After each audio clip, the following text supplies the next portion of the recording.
Assalamualaikum warahmatullahi wabarakatuh. Waalaikumsalam warahmatullahi wabarakatuh. Tiap syuting, tiap ada orang ngomong, terus dia langsung ngeliatin kayak gini. Oke guys, di video kali ini kita pengen tiba-tiba kita pengen sharing aja. Maksudnya biar videonya yang kita buat itu ada agak manfaatnya gitu. Iya. Ya enggak? Kita mau sharing pengalaman kita sejauh ini. Random aja ya. Mungkin karena efek lagi musim nikahan, jadinya kayak kita kepikiran buat sharing tentang pernikahan kita.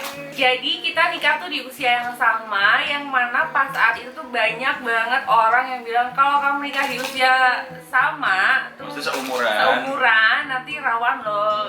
Emang iya ya? Aku malah belum banyak pernah banget. denger. Soalnya egonya kan sama-sama tinggi. Kalau itu kita harus akuin, iya sih. Ya iyalah. Egonya sama-sama tinggi, makanya itu mungkin ada saling tabrakan pendapat. Silang pendapat. Silang pendapat, nanti dulu, kita urut dulu. Jadi ini nggak apa ya, kita suaranya agak tercampur sama suara AC, sama suaranya bayi gitu apa ya. Mudah-mudahan kalian tetap fokus sama bahasan ini. Tapi ini berisik banget ya. Kondisinya. Nggak apa-apa wis. Apa kan?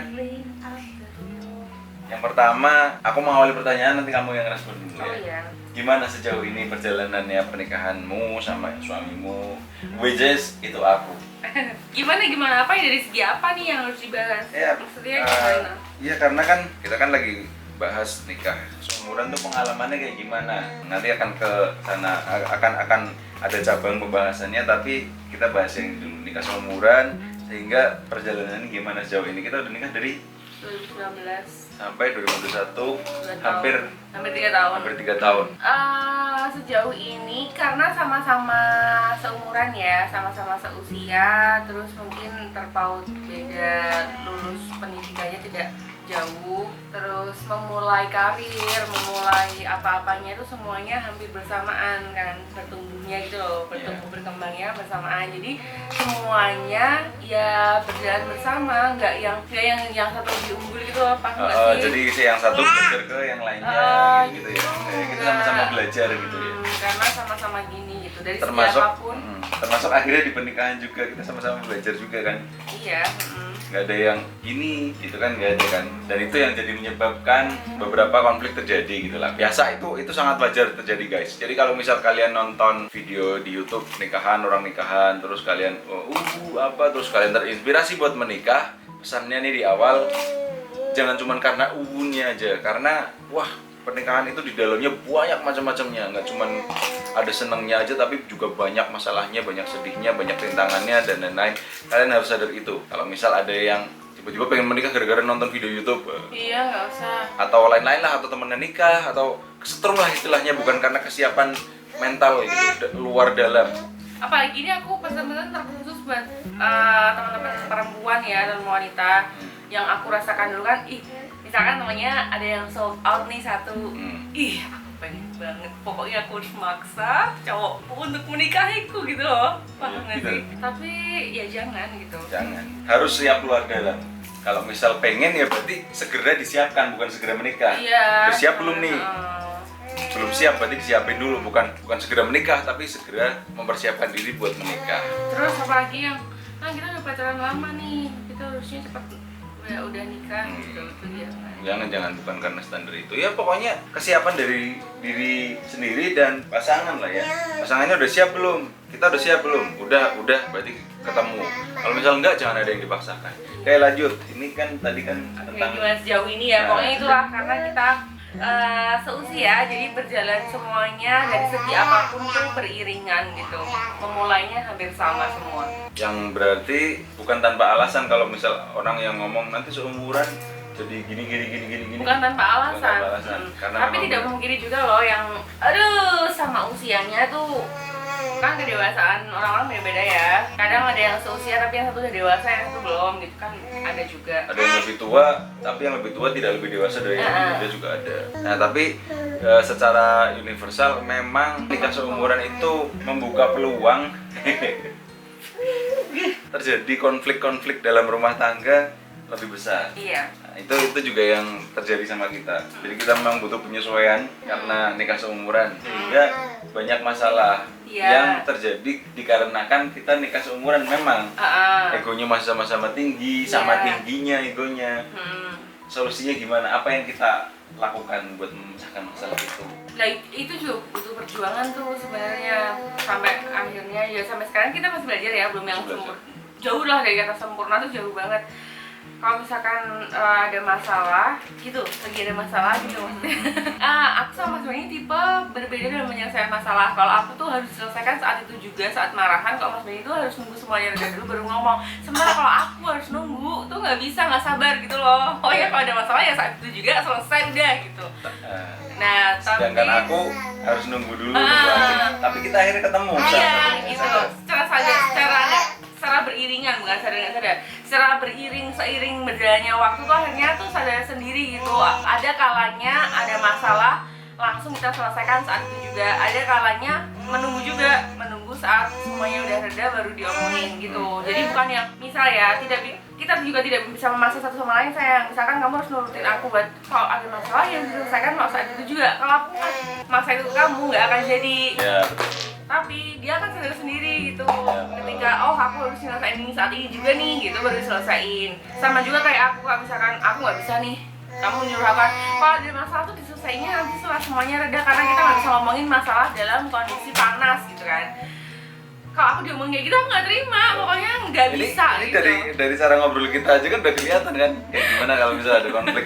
Nggak bisa gitu kan. Aku potong ya. Akhirnya ketemu jalan tengahnya di mana kadang Intan juga bersedia buat menunggu, aku juga akhirnya bersedia buat menjemput. Aku gimana caranya, kalau misal aku pengennya reda dulu ya gimana caranya redanya itu lebih cepat. Kalau misal Intan pengennya langsung ya gimana caranya nggak langsung tapi juga nggak kelamaan. Akhirnya kan gitu kan, ketemu tuh akhirnya. Ya pada intinya kalau menurut kita sih masalah akan terselesaikan selama kita masih bisa mengontrol diri. Kalau misal bahas satu masalah, kita diskusi tapi kita masih bisa mengontrol diri, kemungkinan besar buat terselesaikan lebih besar daripada kita sama-sama tidak bisa mengontrol diri, akhirnya ketemunya menang-menangan doang, cari yang menang siapa. Udah kayak gitu ya tetap akhirnya terus baikan lagi, lumrah lah ya, baikan terus gitu. Iya maaf ya. Tapi kalau habis marahan tuh emang sayang-sayangan banget. Tapi nggak harus marahan buat sayang-sayangan loh sebenarnya. Cuman memang biasa kayak gitu ya, yang sering terjadi kayak gitu. Sering terjadi. Oke, jadi ya itu salah satu cara kita buat menyelesaikan kalau misal kita ada selisih pendapat. Ini dia yang bikin nikah tuh berseni itu kalau menurut kita sejauh ini ya, itu karena kita nggak punya ilmu pasti. Oh, pas ada masalah, berarti kita harus maksimal selesai dalam sekian jam gitu misalnya. Enggak juga ya, kayak fleksibel. Oh nunggu momen, oh dia lagi kecapean, oh dia lagi begini, sehingga momennya fleksibel gitu loh. Ketemunya nanti akan fleksibel gitu. Dan itu tidak selesai dalam satu teori, terus kita udah ngomong kayak gini, beberapa masalah sudah terselesaikan dengan cara-cara ini, yang nggak selalu pakai cara ini juga berhasil gitu loh. Makanya orang berumah tangga itu selalu belajar terus pasti. Intinya mungkin ada kaidahnya sih satu gitu, jangan menang-menangan. Terus kalau misal masih bisa kontrol emosi, berarti itu bisa buat menyelesaikan, diajak diskusi. Ya kurang lebih kayak gitulah. Kalau misal ada yang mau nambahin, teman-teman yang juga baru nikah atau yang malah udah lebih lama umur pernikahannya, bisa lah sharing di sini buat dibaca sama teman-teman yang mau menikah atau buat kita yang masih belajar barusan. Nah, terus di pernikahan itu selain kita menyatukan dua pikiran, bukan buat jadi satu, gimana caranya kita beriringan kan? Iya. Itu juga kita menyatukan keluarga besar. Ya ini mungkin berguna banget pengalaman kita, mungkin ya sedikit berguna buat teman-teman yang mau menikah. Gimana caranya mendekatkan, kan nggak mungkin mertua yang mendekatkan diri PDKT sama menantunya kan nggak mungkin kan? Iya.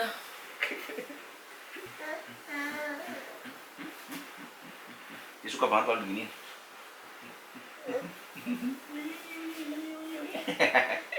Oh ya Allah, sini. Gimana caranya menantu PDKT ke mertuanya? Ya banyak caranya. Apa dulu ya? Ini, soalnya aku pengen banget cerita nih. Kebetulan orang tuaku dari istri mertua itu, kalau ibu tuh udah kita mungkin sama-sama tahu lah, kalau misal cowok ke mertua cewek itu pasti lebih gampang deketnya. Begitupun mertua cowok ke menantu cewek. Nah, yang sering perlu PR itu ya, bukan sering juga sih. Yang kita rasa perlu PR tuh sesama jenis.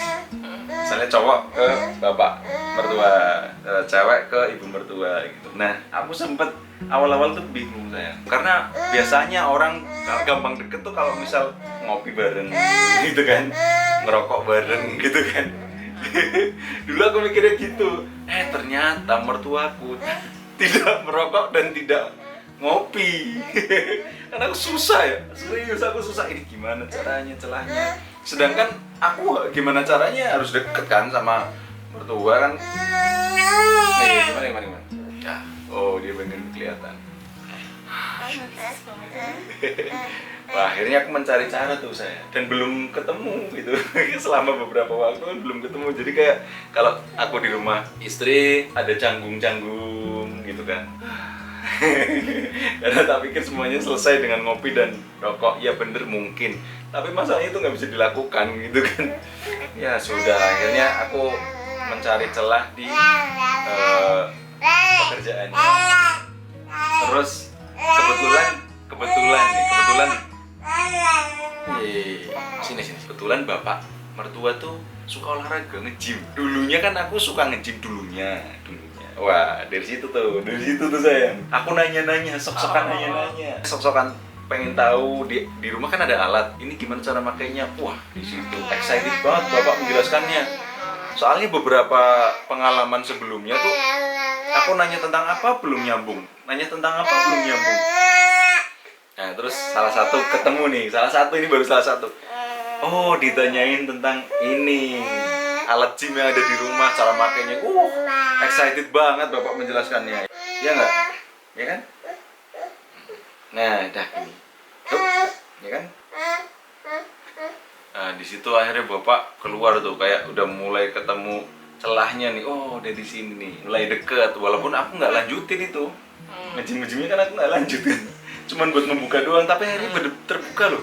Oke, berarti aku kunci nih. Oh, dari apa yang disukai dari mertua. Oh, ada gym, terus ada ayam. Aku beberapa kali nanya tentang ayam, walaupun aku nggak tahu sama sekali. Jadi bapak mertua tuh punya kandang ayam lah, ternak dikit-dikit gitu lah. Nah, aku sok-sokan nanya tuh, ini kalau gini-gini gitu. Aku lihat ke belakang gitu. Ya bukan pura-pura sih. Jadi aku mencoba menumbuhkan keingintahuanku gitu. Walaupun akhirnya nggak nyambung, tetap udah kayaknya segini doang aku cukup tahunya gitu. Tapi dari situ juga akhirnya dijelaskan gitu-gitu. Berarti aku kunci di satu. Oh, berarti dari apa yang disukai sama bapak mertua. Terus ketemu lagi apa, nanti di apa gitu. Misalnya di motor, misalnya di mobil gitu. Misalnya kalau bapak tuaku sih sejauh ini belum yang ngobrol tentang kayak mobil, kendaraan gitu, belum, motor gitu belum sih. Tapi itu tadi nge-gym, sampai sejauh ini kalau misal aku nanya tentang olahraga yang membentuk otot, terus langsung. Alhamdulillah kita sih udah deket. Tapi ya bukan berarti aku terus tidak ada kekurangan. Mungkin dari bapak mertua aku juga mungkin aku masih kurang begini mungkin, atau bahkan dari ibu mertua juga. Cuman ya itu tadi, kan masih dalam masa belajar dan akan terus belajar selama hidup. Iya, nggak akan berhenti. Setidaknya di awal nih, kalau misal ada yang baru mau menikah, setidaknya di awal itu dari apa yang disuka sama mertua. Kalau kamu gimana sayang? Kalau aku sebenarnya aku nggak ada yang gimana sih, karena aku alhamdulillah udah kenal sama calon bapak dan ibu mertua aku dari sebelum nikah. Jadinya ya udah pendekatan duluan gitu. Maksudnya kayak apa yang disuka, terus apa yang gimana tuh udah tahu sedikit banyak. Walaupun setelah menikah pasti ada perubahan, pasti ya. Cuman karena dari sebelum menikah juga udah nggak yang canggung-canggungan gitu. Kalau ada ibu-ibu masuk ke dapur gitu baru keluar aslinya gitu sebenarnya. Jadi kalau di depan di ruang tamu itu nggak akan kelihatan ibu-ibu itu ke ibu-ibunya gimana. Tapi kalau dari dapur terus masak terus ini tuh bakal terlihat, oh mertuaku tuh tipe yang seperti apa sih, menantuku tuh tipe yang seperti apa sih gitu, baru terlihat di dapur ya. Itu kalau dari cewek kayak gitu ya? Iya. Berarti kamu cara PDKT-nya memang dari dapur? Aku langsung ke dapur soalnya dulu emang aku agak nggak tahu malu memang. Tapi aku daripada aku canggung-canggungan di ruang tamu malah gimana-gimana, jadi aku mending langsung ke dapur aja. Dan alhamdulillah mama sampai sekarang pun juga udah terbiasa di dapur sama aku gitu loh. Jadi misalkan aku nyamperin ke dapur, mama lagi masak atau apa lagi masak, disamperin sama mama tuh gak ada canggung-canggungan karena kita udah biasa masak bareng gitu. Terus aku sama mamaku tuh tipe yang berbeda kan, akunya cerewet kayak gini kan, ekstrovert. Nah kalau mama mertua aku tuh tipe yang introvert, jadinya bahkan sampai sekarang pun harus aku yang ngajak ngomong banyak duluan gitu loh. Iya saya.